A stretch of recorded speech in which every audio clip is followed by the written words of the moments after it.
And now to the new heir to the British monarchy. Prince William's wife, Kate Middleton, has given birth to a baby boy, and it's the couple's first child. That's all very exciting, but what's the business angle, I hear you ask? Well, the British monarchy is a very valuable brand. In fact, one study by the company Brand Finance estimated that it's worth about $70 billion. And they now reckon the new prince will add another $10 billion.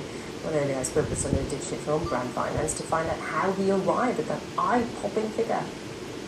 Right from just good feeling amongst the whole world, Britons included, to the alcohol industry, to the prime industry, the toys, the souvenirs, including very large exports around the world, and the books and DVDs and everything, and it all just adds up to an enormous amount of money. And the good thing is that this is the first time where such categories have been included, because during the Jubilee year and the royal wedding, these are absolutely new categories that have come into the play to increase the value of the royal monarchy as a brand.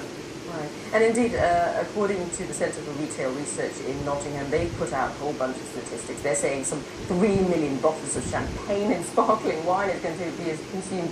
So there's a great deal of benefit within the UK, but really outside the UK, what is the value of the monarchy as a brand? Well, we estimate it to be almost 50-50. So if there is an increase of roughly about 750 to 800 million in terms of average global spending, almost half of that is going to come from outside of UK at the moment, is what the estimates are.